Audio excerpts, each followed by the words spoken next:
నాయకులు మాజీ పోలీస్ ఉన్నతాధికారి ప్రస్తుత ఎమ్మెల్సీ యేసురత్నం గారు, గుడ్ ఈవినింగ్ సార్. నమస్కారం అండి. నమస్కారం నాయుడు గారు.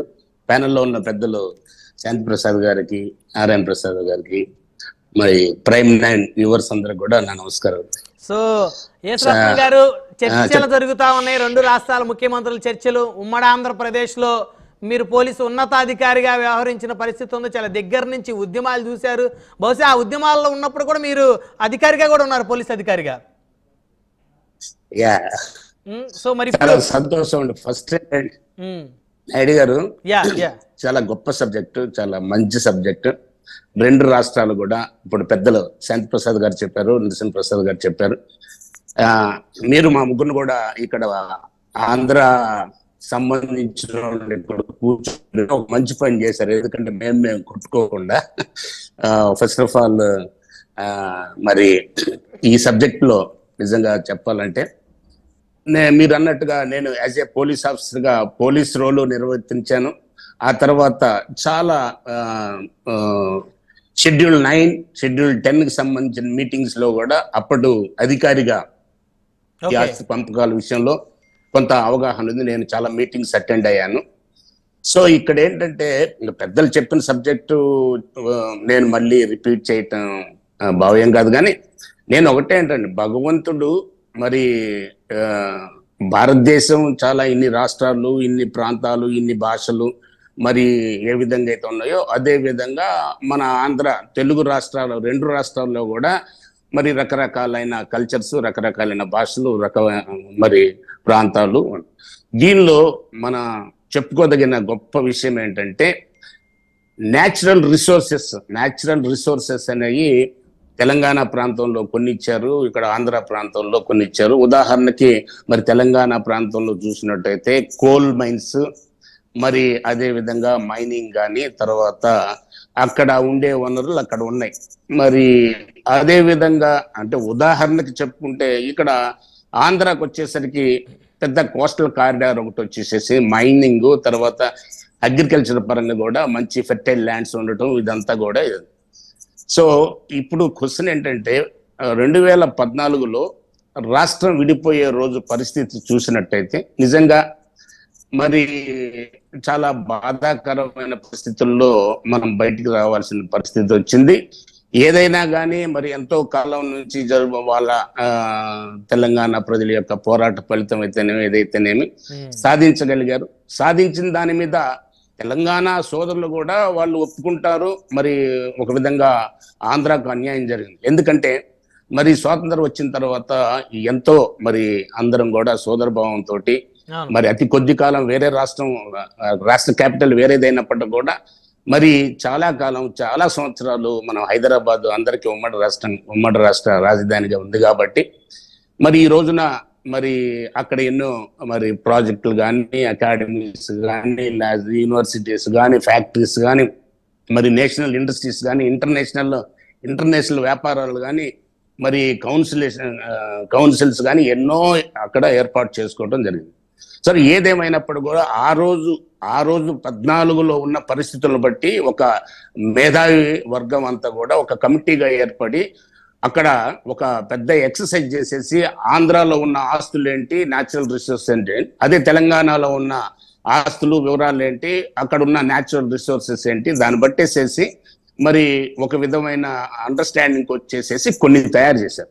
ఆ తయారు చేయటంలో ఏదైతే లిస్టు ఏదో సుమారుగా షెడ్యూల్ 9లో ఒక 90 చిల్లర, అదేవిధంగా షెడ్యూల్ 10లో ఒక దగ్గర 140-150 ఇన్స్టిట్యూషన్స్ పెట్టేసి చేశారు. దాంట్లో మరి ఇరు వర్గాలకు కూడా దాంట్లో షెడ్యూల్ 9లోనైనా షెడ్యూల్ 10లోనైనా కానీ సుమారుగా ఒక 25%, 30%, 40% ఎక్కడ కూడా డిస్ప్యూట్ లేకుండా. సో ఈ రోజు నాకు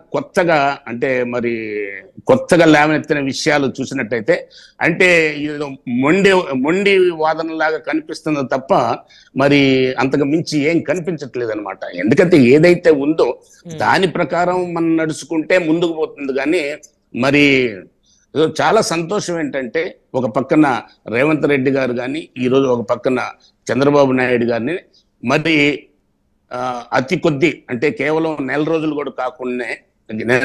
కాకుండానే ముఖ్యమంత్రి అయ్యి మన ముఖ్యమంత్రి గారు చొరవ తీసేసుకొని మరి అక్కడ ఉన్న ముఖ్యమంత్రి గారితో సంప్రదింపులు జరిపేసేసి ఒక మంచి ప్లాట్ఫామ్ మీదకి అధికారులందరినీ కూడా మంచి పాజిటివ్ దృక్పథం ఉన్న మినిస్టర్స్ కానీ అధికారులు కానీ ఒక ప్లాట్ఫామ్ మీదకి తీసుకొచ్చేసి చర్చ జరుగుతుంది ఈరోజు. ఈ చర్చలో భాగంగా నాకున్న అంటే ఒక విధంగా చెప్పాలంటే ఈ రోజున నేను ఆంధ్ర వ్యక్తిని కావచ్చు, నా ఇద్దరు పిల్లలు కూడా అక్కడ తెలంగాణ పిల్లలుగా ట్రీట్ చేస్తున్నారు. మరి నేను నా 38 years పోలీస్ సర్వీస్ లో మరి 30 years మోర్ దెన్ 30 years నేను హైదరాబాద్ లోనే గడిపాను. మరి ఈ రోజు కూడా ఒక మంచి హోటల్లో భోంచేయాలంటే, మంచి సినిమా చూడాలని, ఎంజాయ్ చేయడానికి వారానికి 10 రోజులకో నేను వస్తుంటే, ఇది వాస్తవం. వారం 10 రోజులకు ఒకసారి హైదరాబాద్ చూడకుండా ఉండలేదు. బ్రదర్ నారాయణ ప్రసాద్ గారు, నరసింహ ప్రసాద్ గారు చెప్పారు. ఎందుకంటే అసలు మాకు వేరే ఇప్పుడు మెడ్రాస్ ఒక్క రోజు ఉండాలన్నా కానీ మనకి అంటే చెప్పాలంటే మనకు హైదరాబాద్ కంటే మెడ్రాస్ దగ్గర ఉంటుంది. ఒక్క రోజు ఉండాలంటే ఉండలేము. అదే విధంగా ఫ్రీక్వెంట్ గా ఢిల్లీ పోతే ఎప్పుడు వచ్చేద్దామని ఉంటుంది, బాంబే పోతే ఎప్పుడు వచ్చేద్దాం. కానీ హైదరాబాద్ నుంచి మాకైతే వ్యక్తిగతంగా నాకైతే మళ్ళీ హైదరాబాద్ రావాలంటే హాస్టల్కి పోయిన, మళ్ళీ గుంటూరు రావాలంటే నేను ఇక్కడే గుంటూరులో చదువుకున్నాను కానీ నాకు ఏదో హాస్టల్కి పోయినట్టు ఉంటుంది. ఎందుకంటే నేను 20 సంవత్సరాలు ఇక్కడ ఆంధ్రాలో పెరిగితే 32 సంవత్సరాలు నేను హైదరాబాద్ లో ఉన్నాను.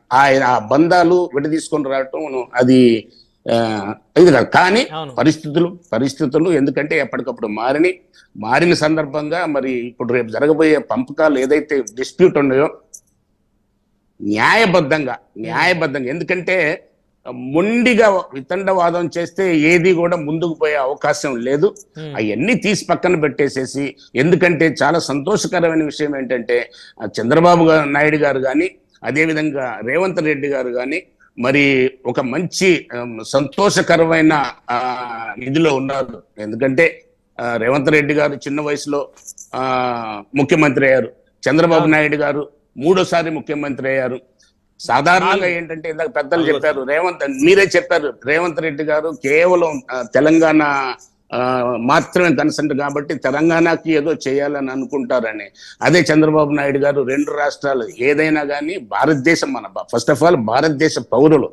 తర్వాత చంద్రబాబు నాయుడు గారు కానీ మరి రేవంత్ రెడ్డి గారు కానీ ఇక్కడ ఉన్న ప్లాట్ఫామ్ మీద ఉన్న నరసింహ ప్రసాద్ గారు కానీ మరి ప్రసాద్ గారు కానీ అందరం కూడా మన ఒక బాధ్యత కలిగిన వాళ్ళం కాబట్టి ఈ విషయంలో ముందుకు వెళ్ళాలంటే తప్పనిసరిగా ఏదైతే ఇప్పుడు మనం 2014లో నిపుణుల కమిటీ ఒక ఏర్పాటు చేసేసి 91, 140 చిల్లర ఏదైతే చేశారో దాని మీద చర్చ జరిగి దాని మీద మరి మంచి చెడు ఏదైనా నిర్ణయించుకుంటే ఇది ముందుకు పోతుంది తప్ప మరి కొత్తగా వితండవాదం లాగా మాకు దానిలో వాటర్ రావాలా, దీనిలో వాటర్ రావాలా, దీనిలో వాటర్ రావాలంటే మరి అది కరెక్ట్ అయిన విషయం కాదు.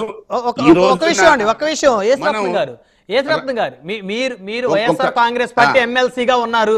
జగన్మోహన్ రెడ్డి గారు 5 సంవత్సరాలు ముఖ్యమంత్రిగా ఉన్నారు. కేసీఆర్ గారితో మంచి సత్సంబంధాలు ఉన్నాయి.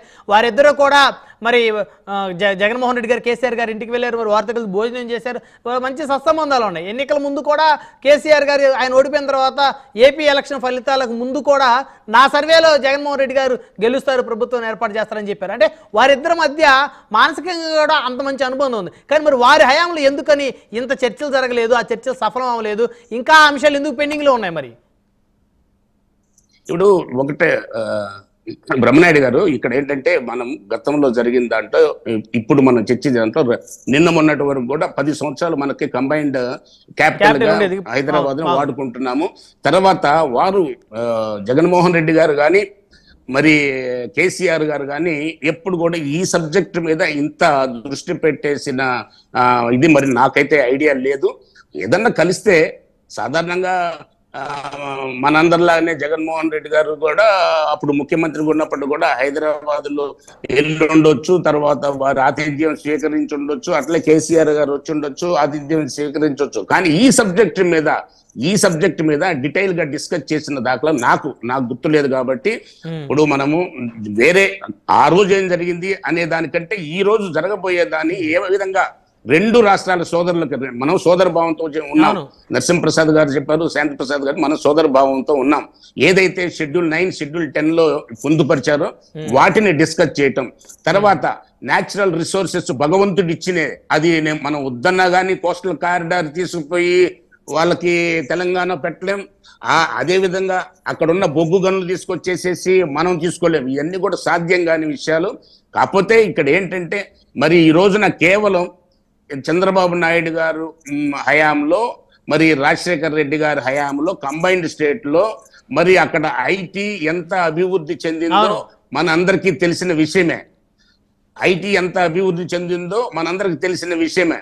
మరి ఈ రోజున కేవలం ఒక పేపర్ ఇక్కడ నుంచి ఇతర దేశాలకి ఒక పేపర్ ఐటీ రంగంలో ట్రాన్స్ఫర్ చేస్తే మరి కొన్ని లక్షల కోట్ల రూపాయలు ఆదాయం తెలంగాణ గవర్నమెంట్ కి వస్తుంది. కేవలం అక్కడ మిషనరీ లేదు, ఫ్యాక్టరీస్ లేవు, గోడలు లేవు, స్లాబులు లేవు, ఏమి ఖర్చు లేకుండా కేవలం ఒక ప్లగ్ తీసుకొచ్చి ఆన్ చేసేసి కంప్యూటర్ ఆన్ చేసి ఈ పేపరు అమెరికాకు, లండన్కు, రష్యాకు, జపాన్కు అక్కడ పంపిస్తుంటే మరి లక్షల కోట్ల రూపాయల ఆదాయం వస్తుంది. ఆ లక్షల కోట్ల రూపాయలు వచ్చే ఆదాయంలో ఆంధ్రాకి ఇవ్వమంటే సబబా? అడగాలి మరి. ఇప్పుడు యేసరత్నం గారు ఇది దీనికి ఏం ఖర్చు లేదు. ఒక్క నిమిషం యేసరత్నం గారు మీరు అడగండి. ఆంధ్రప్రదేశ్ రాష్ట్ర శాసన మండలి సభ్యులుగా మీరు అడగండి. వారు టీటీడీలో మరి బోర్డు మెంబర్లో వారికి పర్సంటేజ్ కావాలని వారు అడిగినప్పుడు పాలక మండలిలో మీరు ఏపీ శాసన మండలి సభ్యులుగా మరి ఇక్కడ హైదరాబాద్ లో ఏదైతే ఐటీ కంపెనీలు చంద్రబాబు నాయుడు గారు 100% డెవలప్ చేసిన దాంట్లో కీలకమైన పాత్ర, తర్వాత రాజశేఖర రెడ్డి గారు కూడా ఎంతో కొంత మరి దానికి తోడ్పాటు అందించారు. మరి ఆ ఆదాయంలో ఒక 20% కావాలని అడగండి సార్ మీరు. 20% కాదు, నిజమే. ఏదైతే రేషియో ఉందో ఆ రేషియో ప్రకారం అన్నింటిలో తీసుకుందాం. అంటే ఇది కొంతమందికి, ఎందుకంటే కొంతమందికి బాధాకరంగా ఉండొచ్చు, కానీ ఈ విధంగా మాట్లాడేటప్పుడు ఒక ప్లాట్ఫామ్ మీద ఒక బాధ్యత కలిగిన డిబేట్ లో మీరు పిలిచారంటే మాకు కొద్దిగా బాధ్యత ఉంది, సమాజం పట్ల బాధ్యత ఉందని మా మైండ్ లో ఉన్న విషయాలు కూడా అక్కడ చెప్పాల్సినంత అవసరం ఉంది. కాబట్టి నేను చెప్తున్నాను, కేవలం ఇప్పుడు ఒక ఇండస్ట్రీ పెట్టాలంటే, BHEL పెట్టాలంటే కొన్ని లక్షల కోట్ల రూపాయలు అవుతుంది. ఒక అకాడమీ కట్టాలంటే వేల కోట్ల రూపాయలు అవుతుంది. ఒక ట్రైనింగ్ సెంటర్ పెట్టాలంటే మరి వేల కోట్ల రూపాయలు అవుతుంది. ఈ రోజున మరి 52 దగ్గర 60 సంవత్సరాలు మరి ఇక్కడ అందరం కలిసేసి డెవలప్ చేసుకున్న అక్కడ ఆస్తులను పంచడానికి పెట్టిన ప్రపోజల్ అది. ఆ ప్రపోజల్ వదిలేసేసి ఇప్పుడు కొత్త ప్రపోజల్స్ తీసుకొని రావటం అనేది అది కరెక్ట్, నా దృష్టిలో కరెక్ట్ కాదు. కాబట్టి పెద్దలు ఇప్పుడు మా ద్వారా ఇప్పుడు మరి ప్రసాద్ గారు చెప్పిన, శాంతి ప్రసాద్ గారు చెప్పిన, నరసింహప్రసాద్ గారు చెప్పిన, మీరు ఒకసారి మా వాయిస్ ను కూడా వాళ్ళకి వినిపించేసి, ఎందుకంటే వీలు ఉంటే ఇప్పుడే వినిపించండి. ఎందుకంటే నేను ఏదైతే క్వశ్చన్ చేశానో ఇప్పుడు చర్చలు జరుగుతున్నాయి. ఏదో విధంగా మరి చంద్రబాబు నాయుడు గారికి దృష్టికి తీసుకెళ్తే ఆయన హయాంలో, రాజశేఖర రెడ్డి గారి హయాంలో మరి ఏదైతే చేశారో ఈ పేపర్ మార్పిడి, ప్రాపర్ ట్రాన్స్ఫర్ చేయటం వల్ల వచ్చే లక్షల కోట్ల ఆదాయం కూడా మరి ఇట్లా ఇచ్చేసేసి, నిజంగానే ఇప్పుడు తిరుపతి వెంకటేశ్వర స్వామి సన్నిధిలో ఏదో అడిగారు, ఇస్తే ఇప్పుడు ఆల్రెడీ నాకు తెలిసేసేసి మరి మన అందరం కూడా సోదర భావంతో ఉన్నాం కాబట్టి 2 డైరెక్టర్ మెంబర్స్ ఇచ్చినట్టున్నారు. మరి అది కాకుండా ఏదైనా అడిగితే ఒకటే వచ్చే డబ్బులు ఎవరు పంచుకునేది లేదు, తినేది లేదు. అడిగారు నాయుడు గారు చెప్పండి. మీరు అన్నట్టు 1-2 రాష్ట్రానికి ఇప్పుడు అంతకుముందు మీ ప్రభుత్వంలో కూడా ఇచ్చినట్టున్నారు. సో 1-2 ఇవ్వచ్చు, కానీ మరి 30% కావాలి టీటీడీ బోర్డు మెంబర్ల పర్సంటేజ్, 40% మెంబర్స్ కావాలి, మాకు వాటా కావాలంటే అది పాజిబుల్ అయ్యే పరిస్థితి కాదు కదా సార్. నేను చెప్పేది ఈ స్టేజ్ లో డిమాండ్ అనేది లేదండి. ఇప్పుడు వెసులుబాటు ఉంది, వెసులుబాటు ప్రకారం ఈ స్టేజ్ లో. ఎందుకంటే 2014లో మనం ఒక పెద్ద కమిటీ, నిపుణుల కమిటీ, వివిధ పార్టీలకు చెందిన వాళ్ళు మరి మేధావులంతా కలిసి తయారు చేశారు. ఈ రోజు ఏంటంటే మన డిమాండ్ కాదు, వెసులుబాటు. మీరు మాకు ఇది ఇవ్వండి, మీకు మేము ఇది ఇస్తాము మీకు. ఇప్పుడు ఎందుకంటే ఇప్పుడు అక్కడ ఈ ట్రైనింగ్ సెంటర్ ఉంది కాబట్టి మాకు ఈ ట్రైనింగ్ సెంటర్ ఇవ్వమని సెంట్రల్ చేసి, ఆ సెంట్రల్ గవర్నమెంట్ లో కూడా కొన్ని, ఎందుకంటే రెండు సెంట్రల్ కేంద్ర ప్రభుత్వము రాష్ట్ర ప్రభుత్వం కలిసి Right. మరి ఏర్పాటు చేసే కొన్ని ఇన్స్టిట్యూషన్స్ ఉన్నాయి. ఆ ఇన్స్టిట్యూషన్ ఈ రోజు ఈసీఐఎల్ కానీ, ఎన్సీఎల్ కానీ, మరి భారత్ పెట్రోలియంస్ కానీ, డిఆర్డిఎల్ కానీ, డిఆర్డిఎంఎల్ కానీ, మరి ఎన్ని చూసినట్టే ఇవన్నీ అక్కడ కేంద్రీకృతం అవటం వల్లే కదా ఈ రోజు ఇంత ఆదాయం వచ్చిందంటే మరి అందరూ కోట్లలో కలిసి జనాభా అందరూ ఉంది. స్వేదం కదా ఇది. రైట్.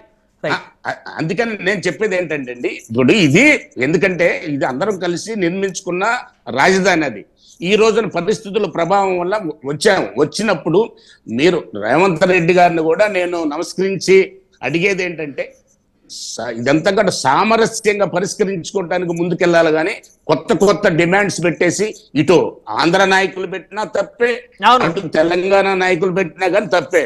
అయితే సామరస్యంగా మరి ఇచ్చిపుచ్చుకునే ధోరణిలో ఏమైనా కొత్తవి కూడా మనం అడిగే అవకాశం ఉంది.